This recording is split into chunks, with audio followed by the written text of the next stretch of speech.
We're back again with another vlog. And for today's video, we're going to talk about finding the equation of a line. Okay. By determining the equation of the line, we will use three types of how to find the equation of the line. Okay, let's start. Okay, first we have, if the graph of a linear equation has a slope m and y-intercept b, then use the equation y equals mx plus b. This form is called the slope-intercept form. Okay. Application, let's have a example. Okay.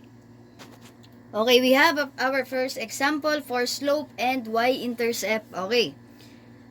Slope and y-intercept rather. The slope-intercept form. We have slope and y-intercept here. Slope denoted as m and y-intercept denoted as b. Okay, our example is find the equation of the line whose graph has a slope of 2 and an intercept of 4. Okay. Meron tayong may intercept daw na positive 4. And, ma'am, bakit po nasa negative 2 yung isa? Okay. Papunta tayo sa kanan. From left to right. So, yung slope natin is positive. Kaya papunta tayo sa kanan. Mamaya, titingnan natin kung bakit ganyan yung nakuha nating graph. Okay. First, we have a solution. Solution tayo. Our solution is identify the slope or m and y-intercept b. Okay. If the slope of a line and the y-intercept are known, therefore we will use the slope-intercept form. Yun pala yung tatandaan natin na una. Kapag given po yung ating slope and y-intercept, ang gagamitin daw talaga natin is the slope-intercept form, which is the equation for slope-intercept form is y is equivalent to mx plus b. Madali lang dahil given yung ating slope and given yung ating y-intercept. Okay, how to solve that? So first, m is equivalent to, or slope is equivalent to positive 2 and our b is equivalent to positive 4. Substitute. Okay, this is our first step. Second step, substitute the given values on the formula. Y is equivalent to mx plus b. So we have y equals to 2x plus 4. Okay, very easy. Okay, that's the equation of the line whose graph has a slope of positive 2 and an intercept of negative 4 is sulat natin siya into standard form kasi meron tayo dito ang slope-intercept form. Tandaan, lagi nating itatranspose into standard form dahil linear equation ang ating hinahanap. So, ano ba ang ating standard form? Ang ating standard form ay denoted as ax plus by is equivalent to c. So, lahat ng ma-solve natin mamaya, kailangan natin i-rewrite into this. So, how? So, meron tayong, alam na po natin talaga kung paano magsulat yan, ha? Ax. So, unahin lang natin si 2x minus y is equivalent to negative 4. Okay, ma'am, paano po nangyari yan? Balikan na lang po yung ating mga videos. Doon tinuro kung paano i-transform yung ating slope and y-intercept or slope-intercept form into standard form. Balikan yung ating mga previous video. That's why, ang tinatanong naman dito is find the equation of the line. So, our equation of the line here is equivalent to 2x minus y equals negative 4. Write your equation into standard form. Okay? Very easy lang ha. Tatandaan lang, if the graph of the linear equation has the slope and y-intercept, ang gagamitin po natin ay slope-intercept form na meron tayong formulang y is equivalent to mx plus b. First step, hanapin yung ating slope and y-intercept. Pag given sila, substitute the given to the equation of the slope-intercept form. Then, transpose that or rewrite that into standard form. That is very easy. Let us move on to the next type of how to solve a linear equation. How to find. Okay, our next is on how to determine the equation of the line. Kaya natapos na tayo sa slope-intercept form. Ngayon naman, punta tayo sa point-slope form. If the graph of a linear equation has a slope and passes through the point x sub 1 and y sub 1, then use the equation. Ito daw yung gagamitin natin equation. Kung meron tayong slope at saka point. So, y minus y sub 1 equals to m, which is our slope, multiplied by x minus x sub 1. This form is called the point-slope form. Okay, huwag na natin patagalin. Gamitin na po natin yan sa isang example. Okay, let's start. So, we have our next example using a point-slope form. So, meron tayong point and meron tayong slope. As given as denoted as slope as m and a point denoted as ordered pair x sub 1, y sub 1. Okay, our question must write the equation of a line whose graph has a slope of 4, positive 4. So, pupunta tayo sa kanan. From left to right pa rin tayo. So, kanan, positive kasi siya. And the point, positive 3 and negative 3. Okay. Etong graph natin sa right part ng ating whiteboard, ito yung laging may ganito kapag sa question natin, wag nalilito. Baka kasi sabihin, parang, naming solve pa po ba natin? Kailangan pa po ba nating i-graph? No, we need to find a equation. Yun yung lesson natin for today. Yung graphing, we're done with, or through with how to graph a point. Previous video, balikan po natin. Okay, ngayon, ang kailangan natin hanapin kung ano ang equation ng line na ito, na meron siyang point, positive 3 and negative 3, meron siyang slope na positive 4. So, positive 4 slope, positive 4 is equivalent also to positive 4 over 1. So, let us continue. Solve na natin. What is our solution? Our solution, if given a slope and a particular point, then we will use the point-slope form. O, gagamitin natin yung point-slope form. Kanina, ano ginamit natin? Slope-intercept form. Given yung slope, given yung y-intercept. Ngayon naman, given yung slope and given a point, gagamitin natin yung point-slope form. Okay, and first step. So, kung gagamitin natin yung point-slope form, gagamitin po natin yung equation na y minus y sub 1 equals to m multiplied by x minus x sub 1. First step, identify the slope and a point. The slope here is equivalent to positive 4. And our point, x sub 1 natin, is equivalent, ito yung x, ito yung y sub 1. Okay, we have positive 3 and our y sub 1 is equivalent to negative 3. Okay, nasusundan pa po ba? Yes, of course. Next, substitute the given values on the formula. Okay, yung mga given values natin, substitute lang natin dito sa ating formula. So, we have y minus, our y sub 1 is negative 3. Okay, open close parenthesis para hindi nalilito. Then, our m or slope must be positive 4 multiplied by x minus the value of x sub 1 is positive 3. So, kapag sinulat natin yung positive 3 na yan, eto na lang. Okay. Next, simplify. Yeah, we need to simplify lang.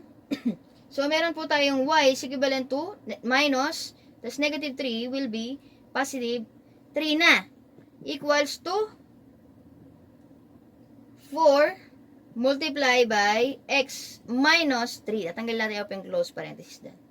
Then, apply distributive property. Okay, how to distribute property?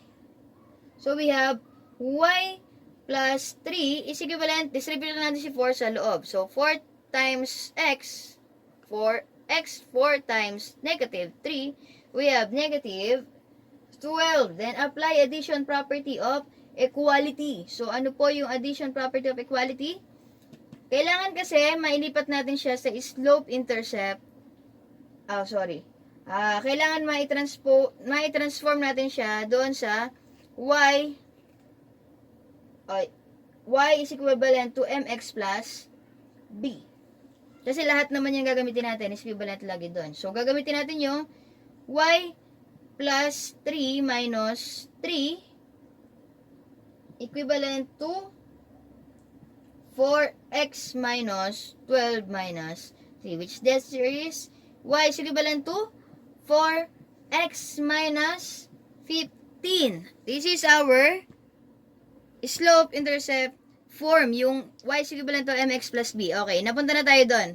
Then, thus the equation of a line whose graph has a slope 4 and point positive 3 and negative 3 is y is equivalent to 4x minus 15. O yung sinasabi natin, we need to transpose this into standard form, which formula has ax plus by is equivalent to c. So, transpose na lang natin siya.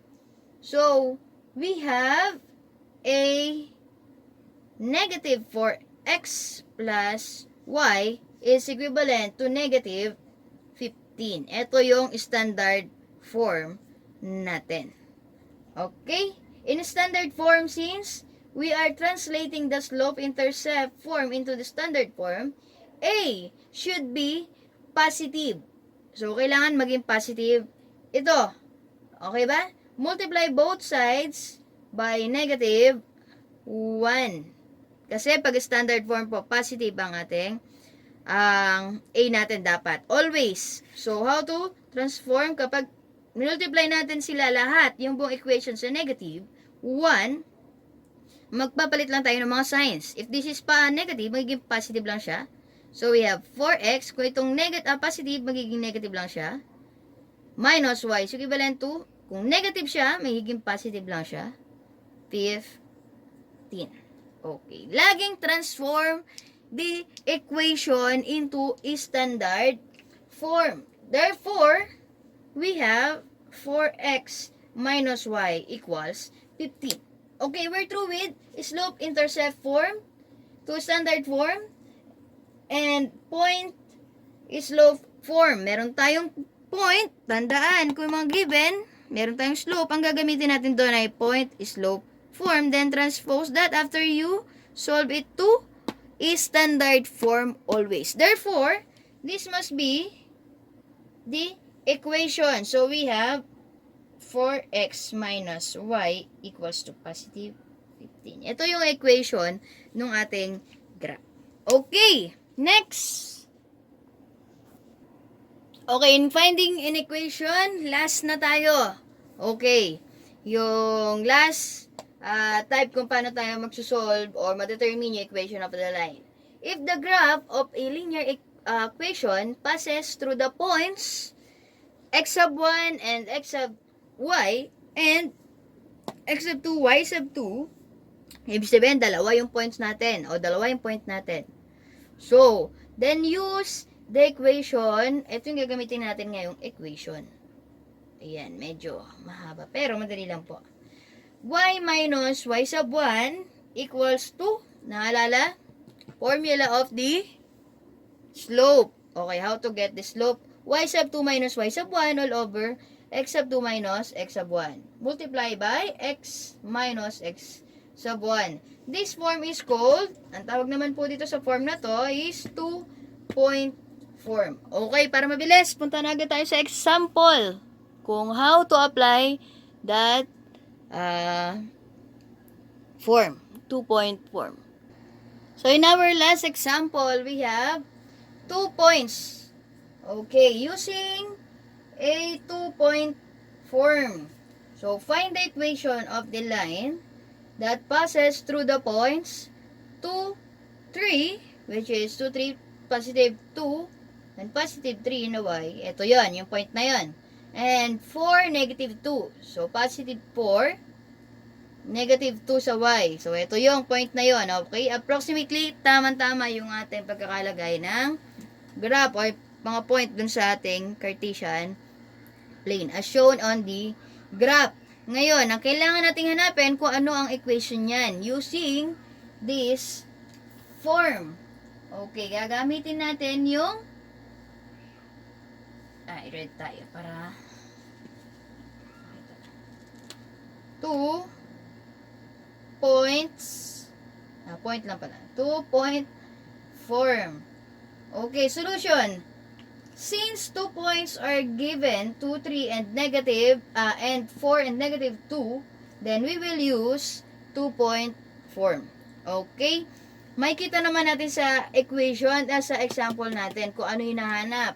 Okay, ngayon, sa pagkakataon nito, given yung ating 2 points. So, ang gagamitin natin is yung 2-point form. So, gagamitin po natin yung equation kanina na sinabi ko before this example na y minus y sub 1 is equivalent to, yung formula ng pagkuha ng slope is y sub 2 minus y sub 1 all over x sub 2 minus x sub 1 multiplied by x minus x sub 1.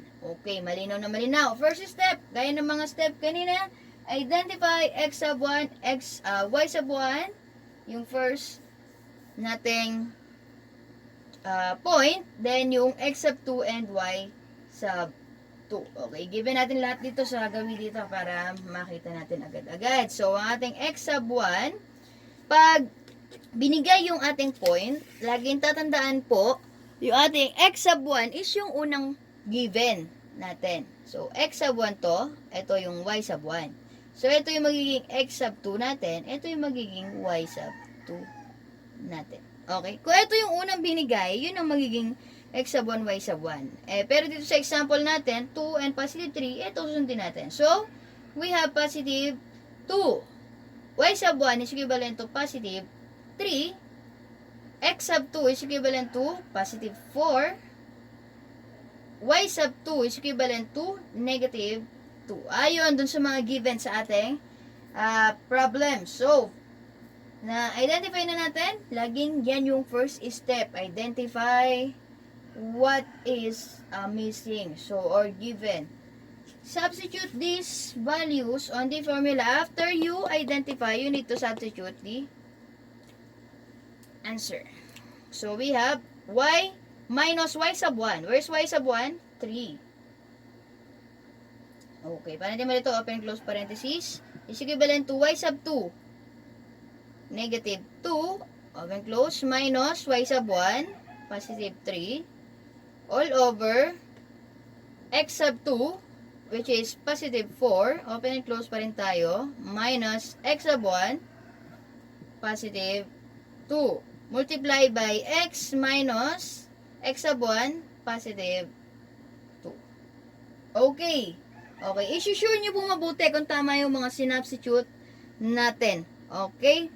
Balikan nyo pong mabuti kung tama yung pagkakasubstitute ninyo kapag ginagamit ninyo yung 2-point form kasi medyo marami tayong substitute. Then after that, simplify our equation. How to simplify that? We have y minus 3 is equivalent to, what will be the answer here? Negative 3, negative 2 minus positive 3, we have negative 5 all over 4 minus 2, we have positive 2 multiply by x minus 2. Okay, after simplify, apply distributive property. Para ang maging itsura niya po is etong form na to, yung 2-point form. So, gagawin po natin yung kanina, sinubstitute na natin, ito yung magiging answer natin. Okay, distributive property lamang po. We have y minus 3 is equivalent to negative 5 over 2 multiplied by x. We have negative 5x over 2. Negative 5 over 2 multiplied by negative 2. Magiging positive na yan. So, cancel lang itong dalawa na to. Okay, alam nyo na po yan, ha? I assume that you know that. The answer will be positive 5. So, this is our equation. Okay, we need to transform this into slope-intercept form. Yung y is equivalent to mx plus b. Okay. Okay, continue. Binura lang natin yung kanina para mas mabilis tayo. So, we have y minus 3 equivalent to negative 5 over 2x plus 5. Okay, we need to apply addition property of equality. Para pang matitira na lang sa left is yung y. Kailangan natin lagi i-transform yung ating equation into slope-intercept form o yung paulit-ulit natin y is equivalent to mx plus b. Lahat. Paano natin solve kanina? Mamaya mag-review tayo. So, we have y minus 3 plus 3 equals to negative 5 over 2x plus 5 plus 3. So, we have y equals to negative 5x over 2 plus 8. Ito na yung ating slope-intercept form. But, hindi pa rin yan. Tapos, we need to transform this into a standard form. So, how to transform this into standard form? Yung standard form po natin, huwag kalilimutan, ax plus by is equivalent to c. So, magkakaroon na tayo nito yung standard form natin ng positive 5x over 2. Tama ba? Transpose to the other side. Then, plus y equals to positive 8. This will be our final answer. So, therefore, this will be the equation for this graph. Okay, sulat natin. 5x over 2 plus y equals to positive 8. Okay. Review tayo ng mabilis kung paano i-solve siya. Okay. Okay, in our lesson for today, finding the equation of the line, which is linear equation, we have 2-point form. So, isa-isahin po natin. Review lang tayo ng mabilis. Ano ba yung 2-point form? Pag yung ating question is given siya ng 2 points, ang gagamitin natin is si 2-point form. Okay? Yung 2 points na sinasabi ko, pag given po si x sub 1, y sub 1, and x sub 2, y sub 2, ang magiging equation natin dyan will be, gamitin natin yung grade para intense. Y minus, y minus y sub 1 is equivalent to y sub 2 minus y sub 1 all over x sub 2 minus x sub 1 multiply by x minus x sub 1. Okay? Pag ang given o given sa question natin, meron tayong 2 point, ito yung gagamitin natin. Yung 2-point form. Okay. Punta naman tayo dito. Pag ang given naman natin ay slope and a point, syempre, ang gagamitin natin ay hindi 2-point form kasi meron tayong slope at 1 point. So, meron tayong gagamitin doon. Si point is slope form. Ang gagamitin natin na equation will be y minus y sub 1 equals to m multiply by x minus x sub 1. Okay? Huwag malilito ha. Pag given ng isang slope, given ng point slope form ang gagamitin. Okay, last. Kapag naman ang ating problem is given yung slope And given yung y-intercept natin or is equivalent to b, ang gagamitin naman natin is yung y is equivalent to mx plus b. Okay, ang malinaw sa tatlo na yan, ang unang step dyan is find the given. So, ano yung value na given doon sa problem? Kukunin nyo lang yung, kapag given ito, yung dalawang point, kukunin nyo lang yung x sub 1, y sub 1, x sub 2, y sub 2. Pag given naman dito, kunin nyo lang yung value ng slope, tsaka yung point na yun. Pag given ito, ganoon din naman. Okay, step 2, kadalasan, equivalent para sa kanilang tatlo naman is substitute the value. Okay? Kung ano yung mga given nila, substitute nyo mismo dito sa mga equation nila. After that, you need to transform the equation into slope-intercept form into y equals to mx plus b. Pero si slope-intercept form, hindi niya na kailangan i-transform into y is equivalent to mx plus. Kasi yan ay mismo yung ginamit niya. Etong dalawa, pag nakuha natin yung final answer, you need to transform into slope-intercept form. And that's the rule. And after that, dahil linear equation ang hinahanap natin, we need to transform all that equation into a standard form. So, what is our standard form? Our standard form is, set natin, standard form. Okay, ang ating standard form naman ay yung walang kasawaang ax plus by is equivalent to c kapag naghahanap tayo ng equation. Okay?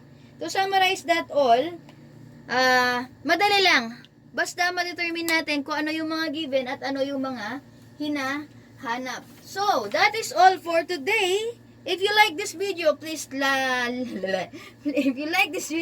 leave a thumbs up and share to your friend, of course, and comment down below your question, clarifications, suggestions, and don't forget to subscribe to my YouTube channel, Teacher Maripa, and hit the notification bell for more updates and for more videos. Okay, maikli-maikli lang po. Para sa kanina, yung mga na-skip nating mga solution or solving, balikan yung mga previous video natin kasi para hindi tayo humapa. And that is all for today. Goodbye. Annyeong. God bless everyone and stay hydrated. Bye-bye.